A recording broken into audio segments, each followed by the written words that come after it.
The biggest news item to come out of the Daytona 300 was all of the engine failures that occurred during the race, especially for the M&J and Riggs Armada. Kevin Monroe blamed all of the engine failures on the shape of some of the noses, which he claimed did not offer a lot of space for the grills. However, Mark Gildist and a few other team owners chimed in saying that they personally did not experience any temperature issues over the weekend. Anyway, Scott, it's all yours.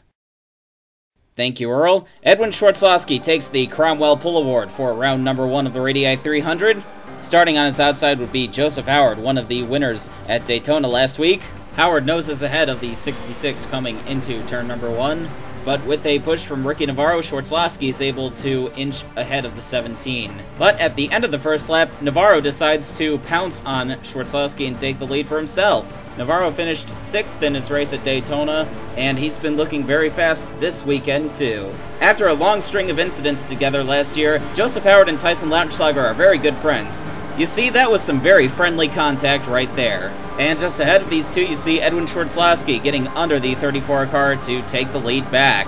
And then Navarro blows up in the opening laps. So it looks like the engine problems that the SARS have been having are still there, and Navarro almost takes out his teammate Ashley Tucker trying to get down onto the apron. At the same time, Taylor Brillen's got a problem of some kind. There's no smoke coming from her car, but she slows down, and I have to say she does a much better job of getting onto the apron without hitting other cars. Unlike Navarro, this problem would not be terminal. Needless to say, this would spread the field out quite a bit.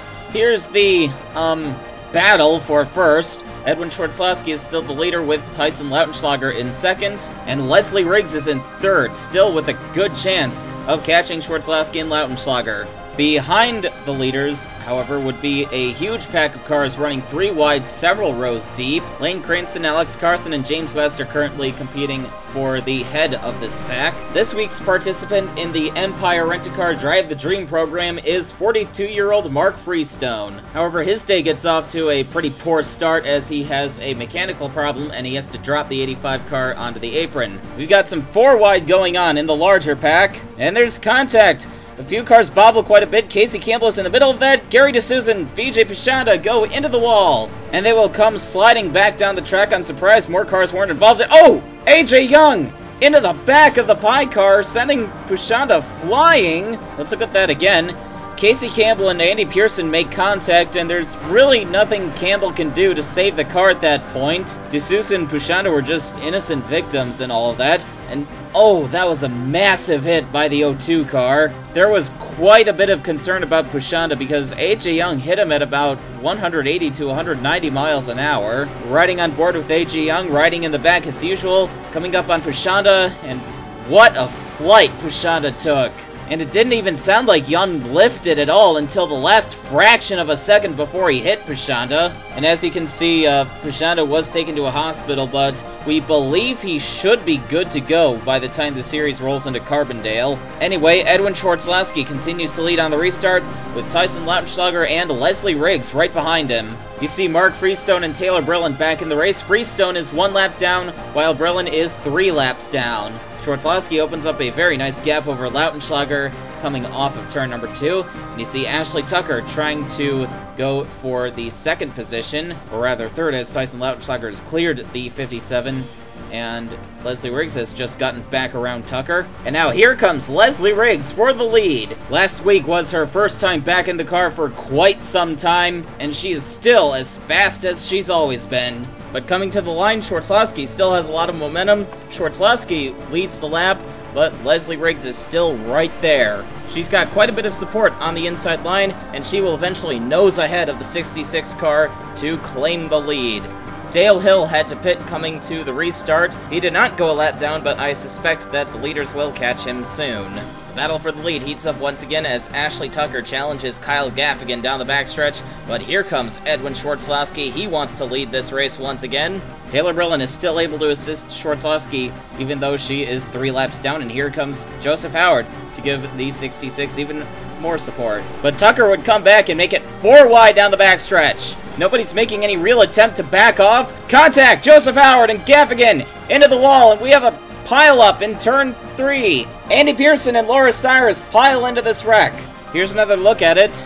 Coming into turn 3, It looks like Leigh Gruel pushes up into Tyson Lautenschlager. Bigsby Foot gets a big piece of that. Then Lautenschlager swerves down into Darren Grant in the 20. Oh, and Casey Campbell piles into the 4 as well.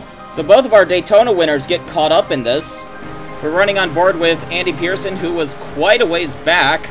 There's the smoke up ahead, and Kyle Gaffigan is going to slide down in front of Pearson. Laura Cyrus piles into the wreck right behind him. Pearson really had no business piling into this accident after he had a great run at Daytona last week. Ashley Tucker leads on the restart. The whole field pitted, and Edwin Schwartzlowski had a very slow stop. Jason Bates runs second, and Alex Carson in third slides in behind the lapped car of Mark Freestone. And the lapped cars are leaving Tucker very vulnerable to an attack from the inside. Yevgeny Kuznetsov has been working his way up towards the front of the field. Kuzi, as he is known to his fans, finished 8th at Daytona last week, and he certainly has a fast enough car to do it again. James West has also been very quick, and with the help of Taylor Brillin, is able to get by Ashley Tucker for the lead. And you see that Edwin Schwartzlowski has already made his way back up into the top 5 after his very slow pit stop. Leslie Riggs has gotten hung up on the outside, but we know that she still has a very fast car. Oh, there's smoke! Contact with Alex Carson. Leslie Riggs goes spinning to the inside and into the wall. That's got to be gut-wrenching for Riggs because she had a fantastic run at Daytona last week. But now she gets bitten by the engine problems that the SARS have been having lately. The car just seems to escape from under Riggs due to the sudden loss of power, and she sweeps across the bumper of the 93. But this is not what Leslie Riggs needs in order to get back into the swing of things after being gone for so long. Edwin Schwartzlowski has made his way back up into the lead with Libby Bell right behind him. Schwartzlowski made headlines in 2011 by becoming the first amputee to win a race in the series. In fact, he won 2 races, Waltham and then the prestigious Rockford 200. He's had one of the fastest cars this week, so win number 3 is not out of the question for Schwartzlowski. And his teammate Taylor Brillin is certainly helping out with Schwartzlowski's effort today. Brillin is still running 3 laps down, but just as fast as the leaders. So if anybody wants to have a chance at Schwartzlowski, they've got to get through her first. Lane Cranston did not make too many friends at Daytona, but he's running a much more respectable race today. Although he's not quite running as high up in the field as he was last week, but he's still running a very patient race and doing a lot of good for his reputation. Jason Bates has some kind of problem, and he has to pit after he has a top 10 run going. This is Bates' 11th year in ARLA competition, and he has never won a race. In the meantime, Ashley Tucker tries to make a run around Taylor Brillin with the help of James West. She tries to move up in front of the 65. Oh, they make contact! And into the wall they go, right in front of everybody. Kuznetsov clips the 57 car. And they come sliding down the track. Ben Atkins, Dale Hill, and Jacob... Oh!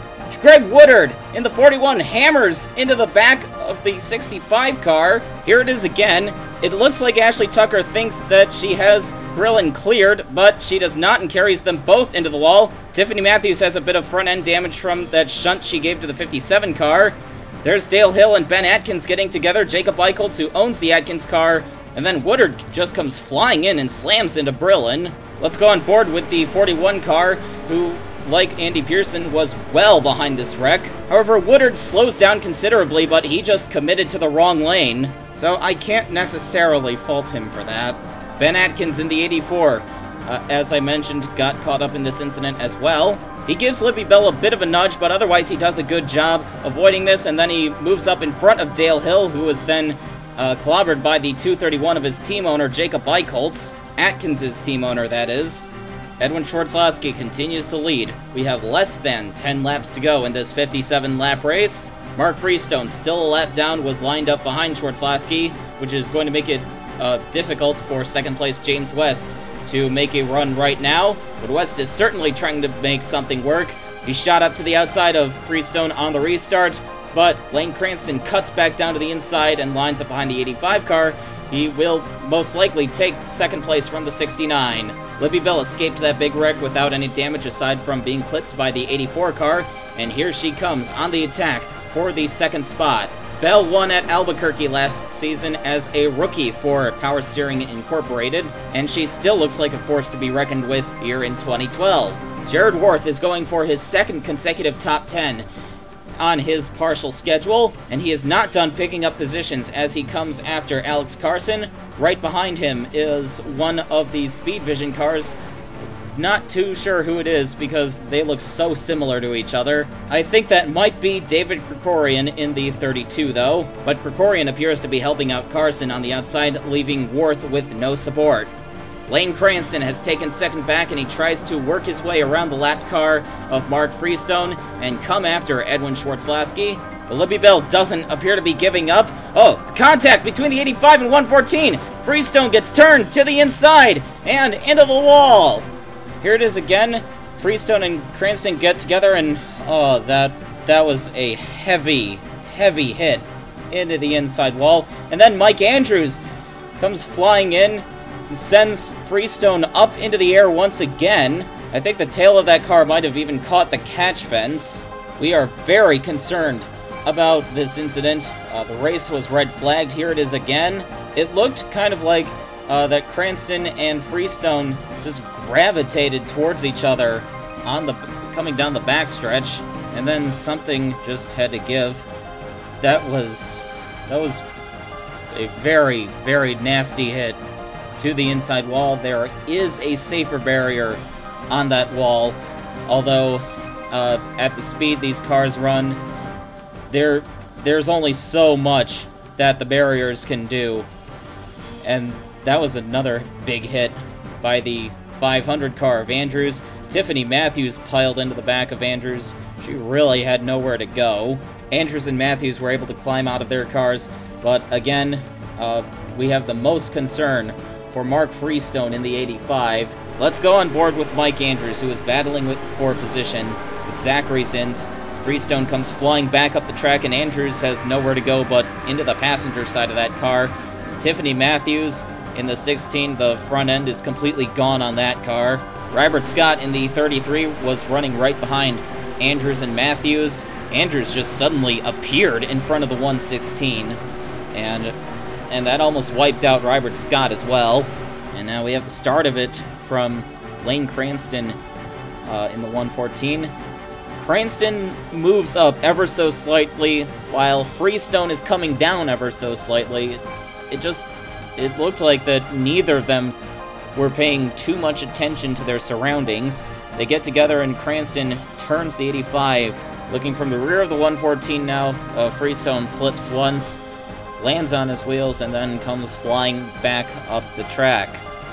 One more angle in real time. There's really not much else I can say about this accident at this point, but I am definitely keeping my fingers crossed. That was easily one of the worst hits I've seen in a long time, and report from the medical crew is not good. The cars were parked on the front stretch.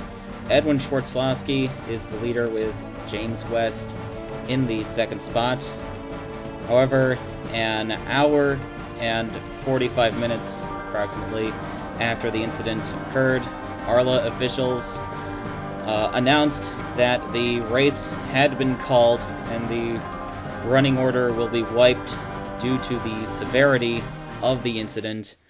However, at this time, we do not have details on Freestone's condition, but we will update you as soon as we can.